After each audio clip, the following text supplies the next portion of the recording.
Hey, welcome back to my YouTube channel. Today I want to take you through a week of what it's like using and caring for my sourdough starter.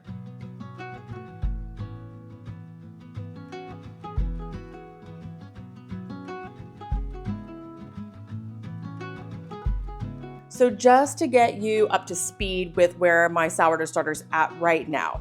So this starter was sitting out on my countertop for a couple of days, and then I fed it, put it in the fridge, and it's been sitting in the fridge for I think about 2 days now, very slowly fermenting. But this was fed 2 days ago. I'm taking it out of my fridge and I'm going to make a sourdough strawberry shortcake with this because we have company coming into town and I want to share some strawberries with them from a local farm.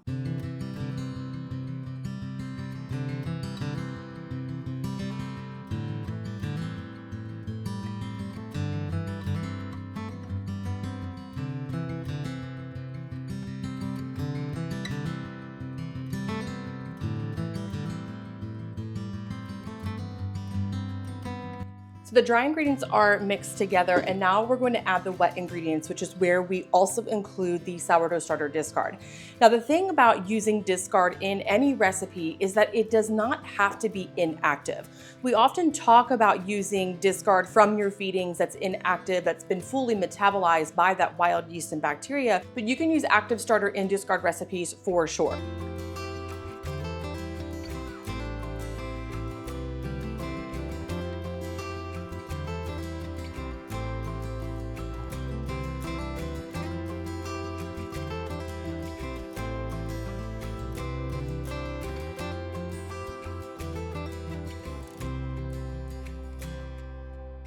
While the cake's in the oven, I want to show you the consistency of my starter. So this is really thick and goopy, and this is because it is mostly freshly fed. So I fed it, like I said, 2 days ago, but it's been in the fridge. And so that slows that metabolic process down. So it isn't fully metabolized yet. When a starter is fully metabolized, it's a little bit thinner because all of that yeast and bacteria release some byproducts and it creates a bit of a thinner consistency. So this is a sign that it's still pretty fresh starter, but that is perfectly fine. So the cake is wrapping up. I actually have to leave soon. So what I'm going to do is just cover this and then put the starter on my countertop for the rest of the day. Because you don't have to just keep your starter on the counter or keep it in the fridge. You can go back and forth, and I do that all of the time. So for now, this is going to live on the counter, and then we will get back to using up the starter at dinner time. It is dinner time and I'm a little battle weary from the day, but we have made it. And tonight I'm going to make a sourdough skillet dinner. So this is really just basically any combination of meat, veggies, cheese, whatever you have. I'm going to use ground beef and whatever veggies I have in the fridge. And then you use sourdough starter to make a really simple, almost like a biscuit topping.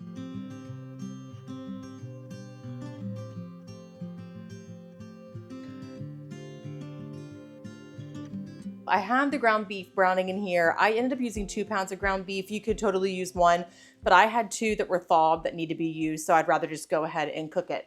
So all I'm gonna do is brown this meat, throw in any veggies that I have. I think I have over there onions, carrots, and a little bit of broccoli, and cook that up. And then we are going to make a super easy sourdough topper that goes right on here and pop it in the oven. So you can have this for sure on the table in probably 30-35 minutes. While the beef and the veggies are cooking on the stove, I am going to make the sourdough topper for this.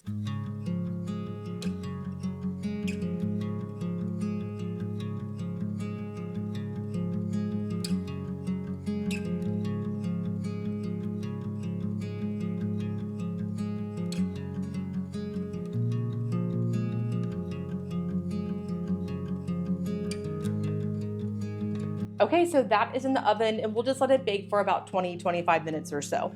But one of the things I want to note here is that I used almost all of my starter. It might be a little bit hard to see, there we go.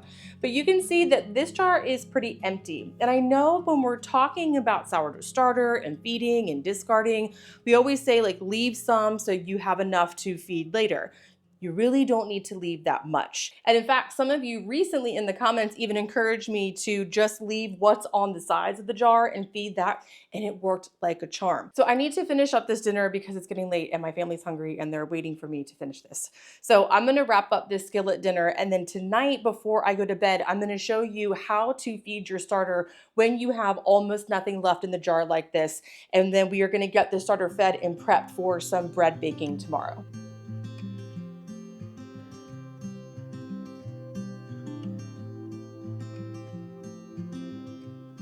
It is the end of the day and it is time to feed this sourdough starter before going to bed. Now, if you recall, I used up most of my starter making dinner tonight with that sourdough skillet. But what I'm going to do is I'm going to put in equal parts flour and water right into this jar and just use the residual starter in the jar for the feeding. So usually for these late night feedings, I just eyeball it. I have enough experience at this point feeding a sourdough starter to know what the consistency and texture should be like. So I just eyeball it, and then I actually just fill this up with water straight from my fridge. Okay, so that is all she wrote for the evening. This is fed and ready to go. I'll let this sit on the counter at room temperature overnight, and tomorrow we are going to bake some brioche rolls. I am going to make some pulled apart sourdough brioche rolls today. You can actually get this recipe over on my blog at moonandmagnolia.com.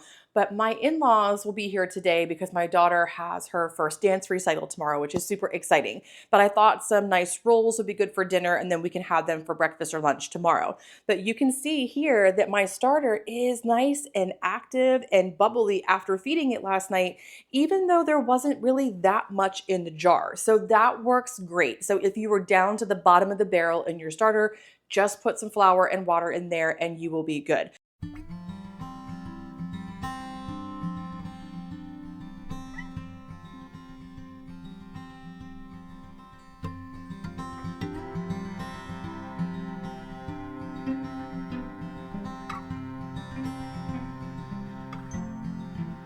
This dough is looking beautiful.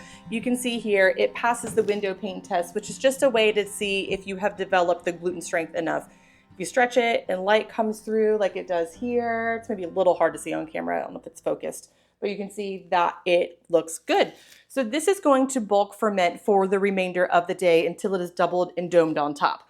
As for my starter, I'm just gonna let this sit out on the counter for the rest of the day. I don't have a clear plan yet what I'm going to do with this starter.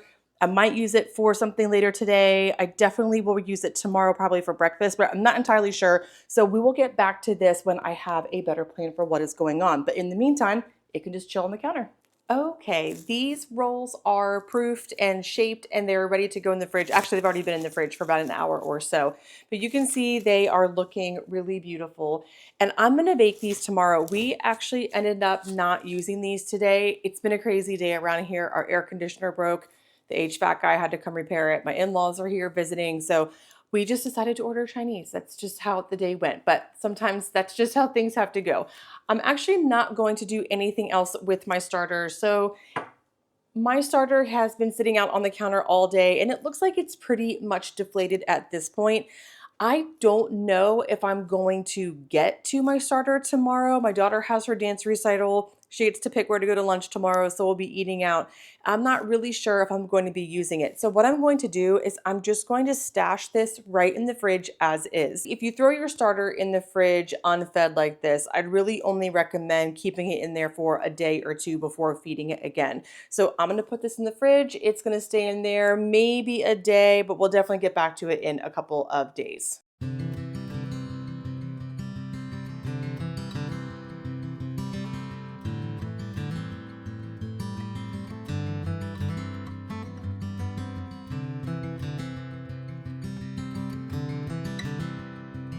Good morning. It is Monday morning and today I have a few things on the agenda that I'm going to use my starter for. So one, my husband is out of town this week for work and I want to make a batch of pancakes for just really easy grab and go breakfast for my daughter and I, because my husband and I usually split the morning duties. But since it's just me this week, I just want some easy stuff around. But also I want to make some sourdough bread with a little bit of fresh milled flour because I want some crusty sourdough to eat with our homegrown tomatoes. And my neighbor had a baby, so I'm gonna make her some bread and give her tomatoes from our garden too. So with all that said, we're gonna do that today with the starter, but my starter actually stayed in the fridge for 2 days before I fed it again since the last time I used my starter. So last night I fed my starter a really big bulk feeding, and you can see now I have a ton of sourdough starter. Generally when you feed a starter, the rule is give it a 1:1:1 ratio. 1 part starter, 1 part flour, 1 part water, which that 1:1:1 ratio, by the way, is always in grams. But because I want more starter, because I'm going to make a lot of stuff today, I fed it a 1:2:2 ratio. So because I had 200 grams of starter, I fed it 400 grams of flour and 400 grams of water. And that just makes a whole bunch of starter. You can even do a 1:3:3 ratio, 1:4:4. That will totally work. The difference is it will just take longer for your starter to double and get really bubbly because it just has more flour to work through. So with all that said, now I have a ton of starter, and let's make some bread and pancakes.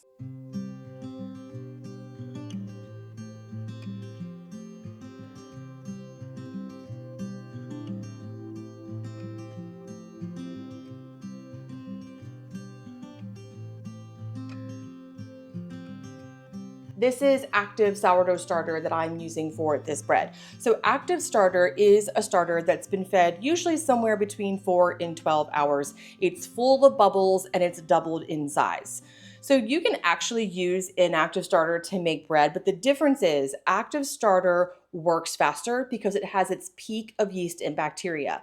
If you were to use inactive starter, say I fed this yesterday morning and then waited 24 hours and it was totally deflated, I could still use that. It would just take longer for the dough to bulk ferment. The other thing that's important to note about a sourdough starter is that if it's active, it is less acidic and it will have less sour taste. If it is inactive, it is more acidic and will have more sour taste. So you can actually make some decisions about flavor and timing based upon where your starter is at.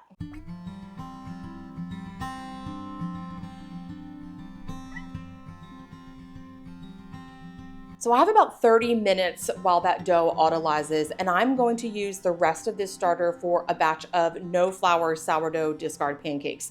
You can get this recipe over my blog at moonandmagnolia.com. But this recipe is just 2 cups of straight sourdough starter mixed up with some eggs and other ingredients, which I will show you. But it's really fast and really easy and really delicious. I ended up having to switch over to voiceover for the remainder of this video because while filming this, my daughter ended up getting sick at school and she has been home, and my house has not been really quiet enough for me to do any other type of filming. So it wouldn't be the week in the life of anything without a little bit of chaos. This has 4 eggs in it. So these are like a hybrid of a pancake and a crepe, but they also have baking powder, a little bit of maple syrup, melted butter, and salt, and they are so good. And when you have these quick discard recipes under your belt, cooking is so easy.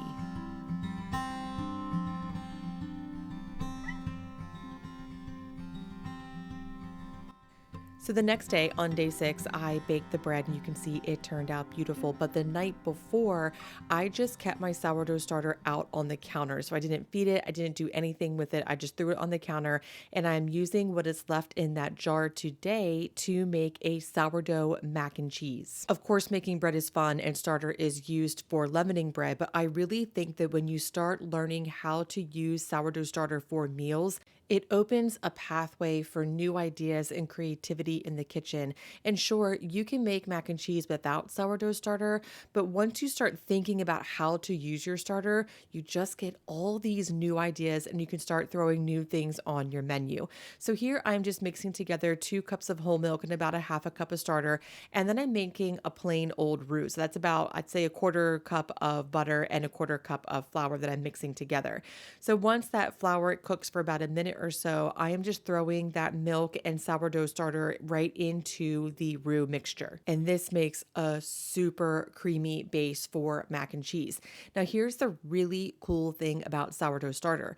It is basically a slurry. A slurry is a combination of flour and water. Starter is a combination of flour and water. The only difference is it's fermented, so it has a little bit of a sour flavor. So in something like mac and cheese, it actually enhances the flavor because there already is a bit of like sourness to mac and cheese. But anything that you want to use a slurry for, you can use starter for. You can use it to thicken soups and stews, to thicken a pot pie filling, for example, and it works great. And that's a really great way to use up just a little bit of extra starter like I had sitting around from the day before. So I'm just mixing this together, and then I sprinkled the top with some sourdough breadcrumbs. You could skip that part if you want to, but I like that little bit of crunch on the top of my mac and cheese. And then I baked this in the oven at 350 for I'd say somewhere between 20 and 30 minutes until it was warm through and crunchy on top.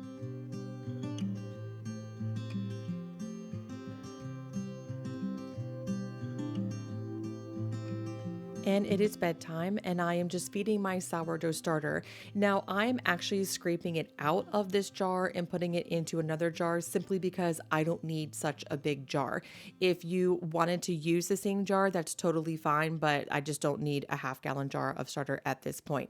And I'm just giving it a good old 1-to-1-to-1-ish ratio feeding, setting it out on the counter, and that is a week in the life of my sourdough starter. I hope this video has underscored and really boosted your confidence in how you use and care for your starter, and that you can see that it is a flexible and forgiving ingredient in your kitchen that can be used in a million different ways and can be cared for in different ways from day to day. I often say that there are a million different ways people talk about making sourdough and caring for a starter, and where things get complicated is they're almost all correct. But what's really great about all of this is you can do all of it. You don't have to pick one way to do it. You don't have to pick one method. You can switch it up in ways that work for you. I've always found that sourdough just meets me where I am. If you want to try some of these recipes or learn more about taking care of a starter, but you don't know where to begin, I recommend downloading my free guide to making and using sourdough starter. It is 30 plus pages of how to use a sourdough starter, how to make your first loaf of bread, discard recipes, and more. The link for that is in the description box. Thank you so much for stopping by today, and I'll see you again next time.